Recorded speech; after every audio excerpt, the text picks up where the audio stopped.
I'm mad. I don't even know why. I'm not involved in this story. I'm not one of the people that's getting fired, but none of this makes any sense. This is just such a stupid story in the world of sports that I can't actually rationalize it. It's so hypocritical. I feel like it belongs in politics instead of sports, right? Like this makes absolutely no sense to me.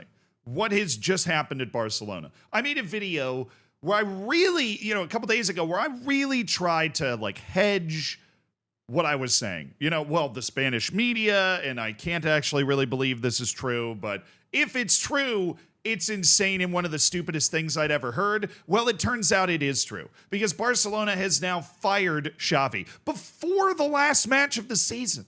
The season's not even over, and they're firing Xavi already. This is the makings of some sort of toxic relationship from The Bachelor or Love Island or whatever those shows are that I still haven't watched, but I get told about all the time. It feels like what those shows would exist of, right? It's, you're not breaking up with me. I'm going to hire you back and then break up with you sort of thing. That's exactly what happened. Because in January, Xavi, the coach of Barcelona until today, had said that he was going to leave Barcelona.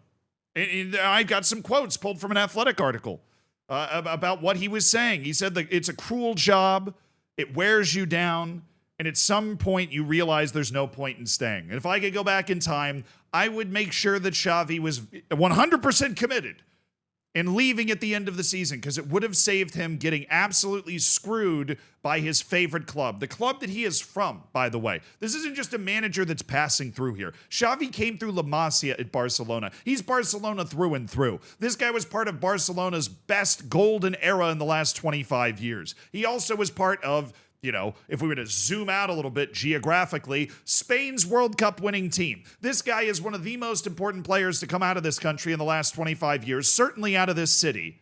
And not that should earn him the leeway to do whatever he wants, but it definitely should earn him the leeway to get a little bit more respect than he's gotten. Because if we're rating the amount of respect that Xavi's been given in this situation on a scale of 1 out of 10, we're at -15. Okay, that's why. That's why I'm so upset on his behalf. Because Joan Laporta, the president of Barcelona, started to say things like, absolutely, I'd like him to stay. And he keeps saying he'll leave in June, but we'll see. For months, he pined after Xavi. He pursued Xavi to the ends of the earth, attempting to convince him to stay at Barcelona. And in large part, if we're being entirely honest with ourselves now, that was due to the fact that he couldn't find a manager that he thought was better.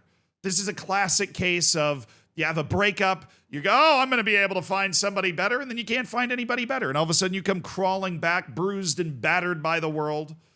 You come crawling back to the original person. It's a very cynical outlook, but that's the cynical outlook that they have created here. They eventually were able to change his mind. On April 25th, they do this press conference, which, yes, if you're wondering, that was less than a month ago, saying that Xavi was going to stay until the end of his contract, which is the end of next season at Barcelona, maybe even longer after that. Joan Laporta said these exact words quoted in The Athletic: "Stability is fundamental to any sporting project, and that's what we wanted to provide. When there's a bad moment in the club, to see that Xavi analyzes it with the same passion we do makes me feel sure about making the right call." So he's sure about making the right call, and he feels stability is incredibly important. Oh, did I mention that Xavi guided Barcelona back to a Champions League quarterfinal, and he won La Liga last year? So this is somebody that is clearly capable of guiding this club to a very, very high standard over the past couple of years. I have always thought that Xavi was a pretty darn good coach. He's the best coach in the world? No, probably not. But he's definitely a darn good one, and it became very apparent to Joan Laporta that he wasn't going to be able to find a better one, and that's why he worked so hard to get Xavi back in the first place, and then waxed poetic about stability and how he really appreciated Xavi's approach to everything. And you might be wondering, how do we get to a point where he gets fired less than a month later? Well, I got you. Joan Laporta got thirsty. He got thirsty. He was desperate. He was in the Sahara Desert, sun beating down, dying of thirst for a new coach for some reason. I have absolutely no idea. But apparently, ever since this has occurred, Joan Laporta has been working behind Xavi's back to identify a new coach to work with. At the very least, the last week has been working behind Xavi's back to find a new coach to work with. And what perhaps started this were the quotes that I talked about in a video I already made on this channel, where Xavi sat down and had a very realistic take about the level that Barcelona was going to be able to reach over the next couple of years. He talked about how the financial situation was absolutely brutal, and how while they really wanted to be able to compete with everybody, it was going to be a little tougher to compete with everybody because of the FFP situation, which is the truth. There ain't a lie in there, right? That is bar for bar, word for word, the truth. The FFP situation at Barcelona does suck. They're still going to try to compete, but it's going to be a little bit harder because the FFP relative to a Real Madrid or even a Girona, it's really restrictive. It sucks, right? That's the result of spending way more money than you have, or maybe turning all of these extra levers so that you can continue to spend money, even though you're asking a lot of your own players to take pay cuts in order to be able to register everybody for the league, which is incredibly scummy and disgusting, and Joan Laporta has been involved in that. The funny thing is, this article, which was released yesterday, written by Paul Balas on The Athletic, is titled "Xavi at Barcelona, What's Going On? Will He Be Sacked?" And then this tweet came out today. Fabrizio Romano tweeting that Xavi Hernandez has been fired. That's not even the tweet that I saw, though, because the first tweet that I saw was Fabrizio Romano tweeting that Hansi Flick becomes the new Barcelona head coach, which gives you an idea of how quickly this happened. So Xavi, he has that whole sit down and talk about how, in a press conference, the FFP is going to be difficult over the next couple of years. As long as every other sane person in my estimation, saying, hey, just lean on La Masia for like 2 years and financially you'll be fine because Barcelona makes a lot of money. Well, apparently from the moment that those comments were issued, Joan Laporta started reaching out to Hansi Flick. Because if you know how this stuff works, there's no way that in the window between these two tweets, which would have been 9:12 in the morning that Hansi Flick was announced as the coach, and 7:42 in the morning that Xavi was fired, exactly an hour and 30 minutes, there's no way that the entire process with Hansi Flick was done. Which means Joan Laporta was so angry at Xavi speaking the truth that he was starting to figure out and find a new coach. And unlike those 3 months that he was begging Xavi to come back after Xavi said he was leaving, Joan Laporta finally found a coach that in his estimation was better, right? He goes with Hansi Flick, who is a good coach. I'm not sitting here trying to dump on Hansi Flick at all, but I also don't think that Hansi Flick, particularly because of Xavi's affiliation with Barcelona and his relationship with the fans and the players and everything, and the fans all chanting Xavi yes, Laporta no, which honestly, people like Joan Laporta, their ego's so large that they trip over it trying to get out of bed, right? That was probably a contributing factor, right? The fans chanting that they love Xavi and don't like Laporta. Well, if you get rid of the person that they love, then you're the only option left, right?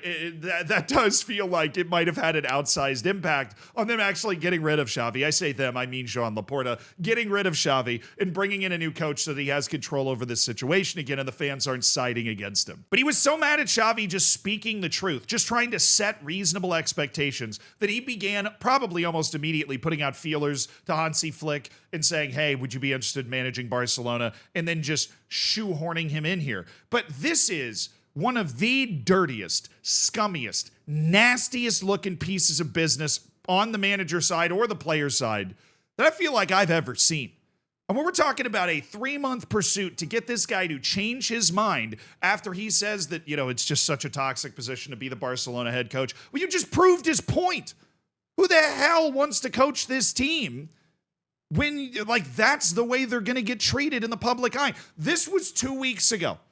Look at this. That's Joan Laporta smiling, hugging Xavi.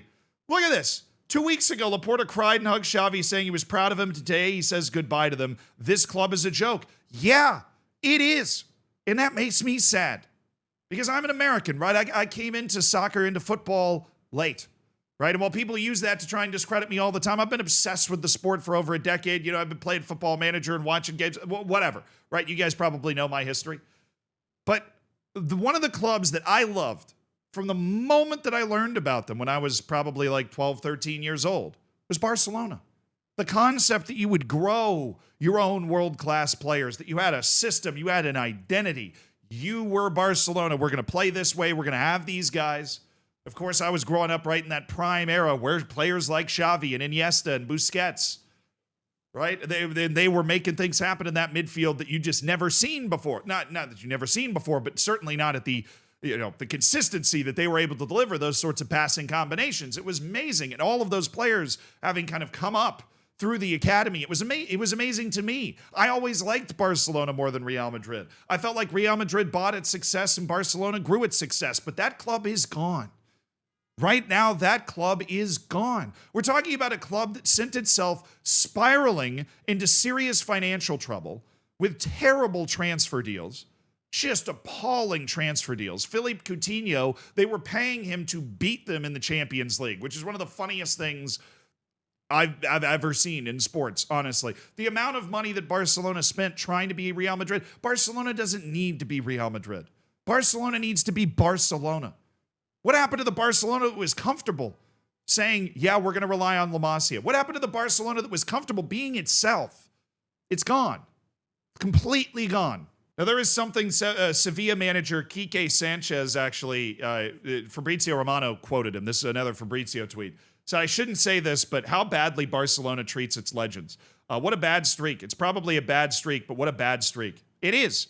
With Ronald Koeman, with Messi, with Xavi now, how bad. I wish clubs treated their legends well, fantastically well. That would be fantastic. That is a legacy of connection from the managers to the fans. This connects a lot, treating legends well. That's the thing. If you didn't want Xavi, then don't chase him for 3 months.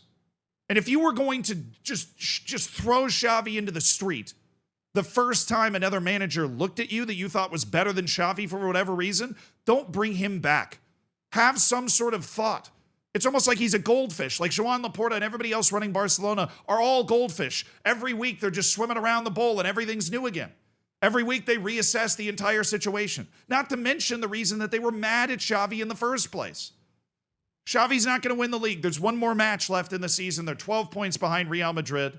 They're going to tuck safely into Champions League places and go again next year. And considering the financial difference, and let's be honest, the quality difference between Barcelona and Real Madrid this season, the injuries to guys like Pedri that have really limited Barcelona's ability to put a good team together consistently. Xavi's done perfectly fine. Right, and I realize perfectly fine is not what Joan Laporta is trying to sell. He's trying to sell that Barcelona is and always will be the best team in the world. But if you're going to be the best team in the world, you probably don't need to rename your iconic stadium the Spotify Camp Nou and then sell your media rights twice over in order to satisfy FFP by the skin of your teeth. If you're the best club in the world, you probably don't need to ask some of your most beloved players to take giant pay cuts, or else all of the fans are going to get incredibly mad at them in order to satisfy your FFP. If you're the best club in the world, you probably don't have such a terrible FFP situation that even if Lionel Messi, the greatest player ever and a product of your academy, takes the largest pay cut allowable under Spanish law, he still can't fit under your FFP. And then somehow you attempt to sell it like he's leaving the club because he doesn't want to stay at Barcelona. No, you fucked up. And you continue to fuck up. And you're just not very good at your job. You're not very good at thinking long term. Maybe you've got some grand plan. Maybe bringing Xavi back and then getting rid of him and bringing in Hansi Flick was part of this master manipulator plan that I just can't see because I'm just some idiot to share. And you're that big wig with the suit on getting a giant paycheck. But just stop being an ass. You have absolutely dragged Xavi through the mud here. You pulled him back into this job, leveraging, I'm sure, his love of the club in order to get him into this position. And then he speaks the truth and you fire him for it. So you want your manager to lie? You want your manager to pretend that Barcelona is going to be the favorite for the Champions League next year? Because they're not. It takes a while to build a team like that, even if it's Real Madrid. Study how Real Madrid has been able to retool after the Ronaldo era, because they did it right. As much as I don't like Florentino Perez, he's a lot better at his job than you are. And eventually you're going to run out of levers if you keep trying to spin this club into the ground. Because the thing about levers is once you turn them, you can't turn them again. You can't sell the rights to your stadium again. You can't sell the future TV rights to the next 20 years again. Even though you've already done that once, there's no way you're going to be able to do it a third time. This is a nasty, nasty, disgusting situation. And I have to imagine a lot of Barcelona fans are also disgusted with it, particularly because they were the ones that loved Xavi. Rightfully so. Great player. And last year, he won the league. But that was while Real Madrid was reloading. Now Real Madrid's got Jude Bellingham. They've got a prime-time Vinicius Jr. They've got Rodrigo. They've got Camavinga. They've got Tchouaméni, and they've got Mbappe on the way. The only thing that Barcelona can do to combat that sort of talent acquisition is lean on La Masia and turn back into the Barcelona that Barcelona just feels like it's supposed to be, to me. Barcelona is an identity to me. But right now, that identity is just a figment of my imagination because the Barcelona we're watching right now just doesn't feel like that. It doesn't feel like that at all. I feel bad for Xavi. I hope he lands on his feet. And part of this that really just kind of angered me. FC Barcelona wishes to thank Xavi for his work as a coach, as well for his inimitable career as a player and as a team captain, and wishes him every future success in the world. No, you don't. You might as well have just told him to fuck off, right? Because that's what you did. You fucked him off. And you just kicked him out the door, solid steel-toed boot in the ass, because he spoke the truth. And every indication, everybody seems to be confused as to how that's the only thing, but every indication from every report that we've seen is that they were frustrated with Xavi because of that press conference. Beyond insane. Beyond reprehensible. And beyond stupid to me. I cannot believe this happened. I just can't. I can't believe it happened.